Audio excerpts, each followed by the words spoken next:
사하라 사막, 고비 사막, 아타카마 사막, 그다음에 남구. 그 4개의 대회를 완주를 하면 그랜드 슬램을 달성한다고 하고요. 저 같은 경우는 세계 최초로 그 그랜드 슬램을 2번을 한 거죠. 아직까지는 2번 그랜드 슬램 달성한 사람 저밖에 없어요. 대한민국 1호 오지 레이서 유지성입니다. 일단 비주얼, 소위 말하는 간지, 평생 우려먹을 수 있는 사진 한 컷 없죠. 저는 그게 중요해요. 코스가 있는데 제가 뛰는 코스는 사진작가에 있는 코스. 막 이렇게 달리다가 저기 사진작가 있어. 각 잡고 들어갑니다. 배나 다시 메고 막 판평하게 땡기고. 제가 가장 잘 나오는 각도가 45도예요. 그러면 카메라를 45도 잡고 들어가는 거예요. 인생을 뛰는 거죠. 단순히 달리기 하면 재미가 없어요.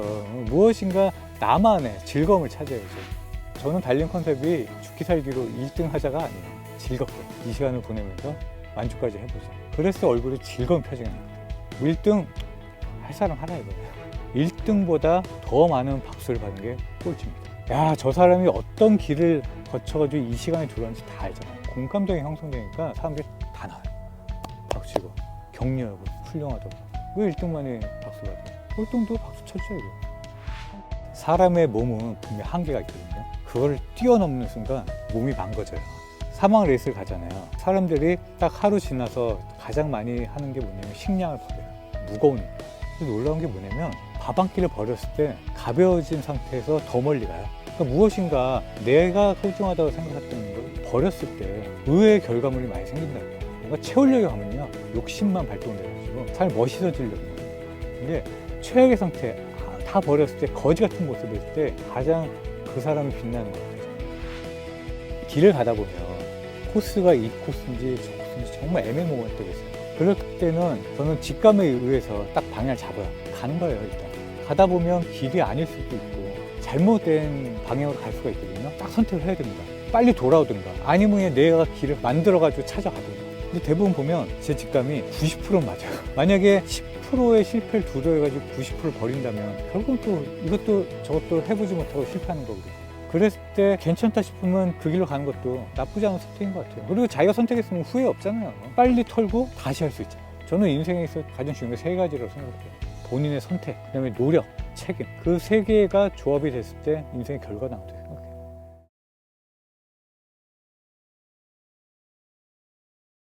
광고계에 있으면서 SK텔레콤, 현대생활백서, 네이버 세상의 모든 지식 카피를 썼고요. 그 이후로는 TVN이라든가 후핑턴 포스트 코리아 이런 쪽에 브랜딩에 참여를 했었고요. 그리고 요즘은 글을 쓰는 것에도 열심히 하고 있죠. 작가 김하나입니다.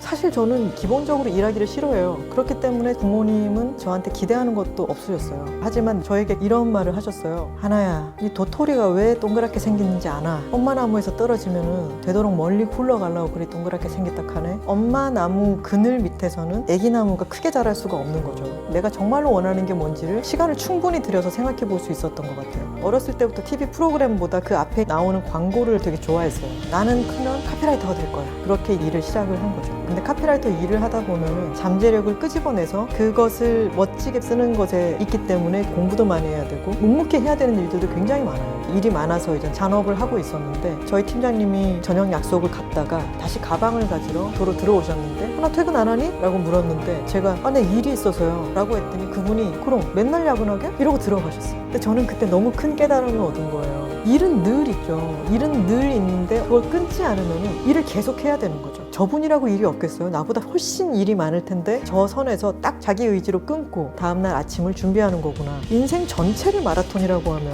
힘들기만 한 거잖아요. 저는 그렇게 비유하고 싶지가 않아요. 인생이 너무 납작해져 버려요. 힘을 줘야 할 때 잘 주기 위해서는 힘을 빼야 할 때도 잘 뺄 수 있어야 된다고 생각을 해요. 잘 하려고 하는 마음을 빼고 하다 보면 결국은 남들보다 더 멀리 나가게도 되고 잘하게 되는 거죠. 인간이 사실 어떤 기여를 하기 위해서 태어난 게 아니라고 생각해요. 저는 우린 태어났으니까 살아가고 있는 거고 살아가면서 행복을 추구해도 되는 건데 우리나라는 행복 추구하는 것 자체에 죄책감을 느끼게 하는 문화이기 때문에 모든 사람들이 다 너무 미친 듯이 뛰어가고 있어요. 저도 힘겹게 바쁘고 치열하게 이리저리 강연을 다니고 살지만 그렇지 않을 수 있는 때가 있다면 저는 악착같이 그렇지 않은 시간을 확보하고 싶은 거죠. 일 자체가 목적이 되고 돈 자체가 목적이 되어서는 안 된다고 생각해요. 만답고라는 말이 어떤 뭔가를 해내려는 의지, 그 앞에서 의욕을 탁 꺾는 말이잖아요. 그치 내가 많다고 이럴 거고 이런 생각을 하게 되는데 인생에서의 중요한 질문으로 받아들이면 이 일을 열심히 하고 좋아하는 거겠지만 내가 추구하고 있는 것은 내 삶과 나의 행복이잖아. 저는 집에서 햇빛 받으면서 느긋하게 고양이들 쓰다듬고 편안하게 있는 게 가장 행복한 장면이에요. 그러려면은 햇반도 사야 되고 전기세도 내야 되니까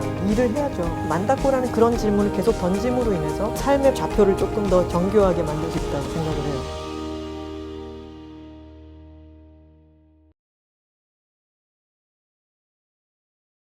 지금 친구들이 기억할 만한 건 뭐 해피투게더나 뭐 스타킹, 세바퀴도 했었고 명랑 히어로라는 프로도 했었고 뭐 옛날에 긴 열전이라는 프로그램도 했었고 모든 장르에 걸쳐 진행을 거의 다 해본 것 같아요. 88년에 데뷔해서 여지까지 방송하고 있는 박미선입니다. 방송 승승장구하다가 어느 순간 연락 끊기면서 일이 안 들어오고 그래서 세상에 이런 일이 섭외가 왔는데 MC요? 아니요, 패널. 그거 때 굉장히 고민을 참 많이 했어요. 근데 그거를 시작으로 내려놓기 시작했어요. 사실 해피투게더 같은 경우에도 뭐 인턴처럼 몇 번 써보고 괜찮으면 계속 쓰겠다 이런 말은 사실 굉장히 기분 나쁘잖아요. 아니 니들이 뭔데 날 써봐, 니들이 날 몰라? 이런 마음이 들 수 있잖아요. 근데 이미 한번 그 바닥을 쳐봤기 때문에 그럼 써봐라, 아니면 말아라. 정말 불을 태웠죠. 얼굴에 분장도 해보고. 그랬더니 또 사람들이 재밌다고 그러고 어느 순간 또 다시 부르기 시작하고 자리를 양보를 해줘야 될 때가 오잖아요. 근데 그거를 자존심 상해하고 더럽고 치사해서 나 그만둘래 이렇게 생각하면 이 바닥에서 그렇게 녹는 못해요. 버릴 건 버리고 내가 있어야 할 곳을 잘 찾아서 그래 총무부에서 영업부로 바뀌는 거야 라고 생각을 하니까 오히려 마음은 편하더라고요. 그러니까 항상 우리가 그렇잖아요. 내가 있는 자리에서 나 아니면 안 돼. 이건 나만 할 수 있어. 이건 없어요. 일이 주어진다는 것 자체가 행복하지 어떤 일을 하는 중요하지 않은 것 같아요. 어느 순간 내가 뒤를 이렇게 돌아보니까 굉장히 열심히 살았더라고요. 근데 그 살아온 과정 중에 그때는 너무 괴로워서 죽을 것 같은데 조금 그거를 극복하고 좀 지나고 나서 이렇게 돌아보면 그래 그 별거 아니었는데 내가 왜 그랬지? 아무것도 아니더라고요. 내 인생이 어떻고 어떻게 이겨나가고 무슨 일이 생길지 전혀 모르잖아요. 살아본 사람들이 뒤돌아봤을 때 아 저런 거구나 라고 그래서 저는 선배님들 말을 잘 귀담아 들어요. 어른들의 말을. 내가 살아보지 않은 인생을 먼저 살아본 사람들이기 때문에 그 사람들의 말을 들으면 아 거기에 답이 있더라고요. 때문에 살면서 실수도 하고 자괴감도 들고 그런 게 있는 거예요. 살아보지 않았는데 어떻게 알아? 애인이랑도 헤어지고 사업도 망하고 그런 과정을 다 겪는 거죠. 그런 게 없다면 인생이 얼마나 재미없겠어. 젊은 때 몰랐어.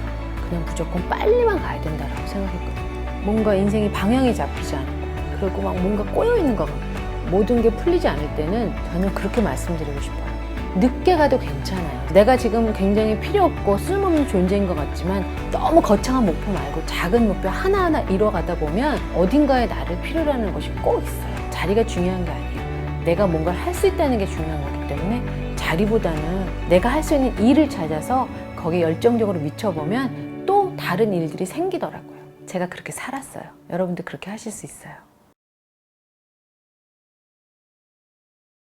더 취해지기 전에 빨리 관둬야 되나 뭐 이런 생각도 하고 사실 제가 은퇴곡도 따로 써놨어요. 왜냐면은 은퇴할 때 돼서 감이 이미 떨어진 상태여서 마지막 곡을 내면 너무 구릴까봐. 레게 아티스트 스컬입니다.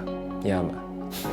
내가 하는 레게 음악이 맞나라는 생각을 스스로한테 굉장히 많이 물어봐요. 제가 자메이카인이 될 수는 없고 거기서 태어나서 자란 게 아니어서 그런 두려움을 가지고 자메이카에 처음 갔던 기억이 떠오르네요. 가장 두려웠던 거는 제 음악을 레게 음악이라고 들려줬는데 그쪽 나라 사람들이 야 이거 레게 아니야 잘못 배웠어 하면 6, 7년 했는데 처음부터 다시 해야 되나 이렇게 생각을 많이 했거든요. 근데 다행히도 너 레게 음악 어떻게 아시아애가 해? 굉장히 신기하게 봐주셔서 너무 좋았어요. 그때부터 그런 열망이 너무 넘쳐서 자메이카 과외도 계속 받고 유식하게 진짜 2달 동안 앞에 슈퍼 빼고 아무도 안 만나고 눈만 뜨면 음악 작업만 해서 목도 너무 아프고 말도 못하겠고 어머니가 처음으로 진짜 쉬었다 하라고 이러다 큰일 나겠다고. 근데도 너무 좋으니까 시간이 몇 시간이 가는지도 모르고 그래서 이제 속으로 일을 갈았죠. 그렇게 좋아하고 열심히 했기 때문에 저도 모르게 자신감이 박혀 있었던 것 같아요. 그런 자신감을 얻어서 제가 작업하고 싶은 아티스트 이름을 10명을 적어놨는데 그중에 이제 스티브 말리 형님도 제가 아마 한 2년 정도 쫄랐던 것 같아요. 겨우겨우 그분의 목소리를 받았을 때 막 소리 지르고 진짜 비장의 각오를 하랑하고 야 이제 우린 이제 끝났다 진짜 널리 알릴 수 있는 기회다 하고 야심차게 2년을 준비했는데 7시간 만에 음원 차트에서 없어지고 그쪽에서도 음원 낸 거 어떻게 됐냐, 잘 됐어? 막 이렇게 계속 물어보는데 할 말은 없고, 그때를 돌이켜보면 자신감이 아니라 자만했던 것 같아요. 한계 같은 것도 많이 느꼈어요. 제가 들어도 옛날이랑 똑같은 것 같고 아니면 더 못하는 것 같기도 하고, 강을 진짜 잃었나? 그러면은 더 취해지기 전에 빨리 관둬야 되나? 뭐 이런 생각도 하고, 사실 은퇴할 때 돼서 마지막 곡을 내면 너무 구릴까봐 따로 써놨어요. 그냥 그럴 때 생각이 들어요. 와, 이렇게 상황이 안 좋고 관두고 싶고 이럼에도 불구하고 더 좋은 레게 노래 왠지 쓸 수 있을까? 아, 이거 빨리 써야 되는데, 그런 거 보면서 사랑하긴 사랑하나 보다, 다시 한번 또 가봐야겠다, 이런 생각을 하죠. 이렇게 사랑하는 일을 묵묵히 하면 좋은 점은 딱 하나 있어요. 인생은 굉장히 행복해. 당연히 그 안에 고통은 있겠죠. 저 역시도 뭐 불평불만 할 수 있고, 내 인생은 저렇지 못할까, 친구들이 너는 왜 바보같이 내가 그때 그거 하지 말랬잖아, 비웃음을 살 수도 있겠지만, 묵묵히 했다는 걸 그 일에 꽂히셨고 찾으셨다는 거니까 자꾸 휩쓸리지 말고 그냥 다이빙을 해야 된다고 생각해요. 그 결과는 대박이면 더 좋겠고, 아니어도 행복할 거라 믿고 있어요. 결국에 가서 자기 인생을 책임져 줄 사람은 아무도 없잖아. 자기 자신이잖아.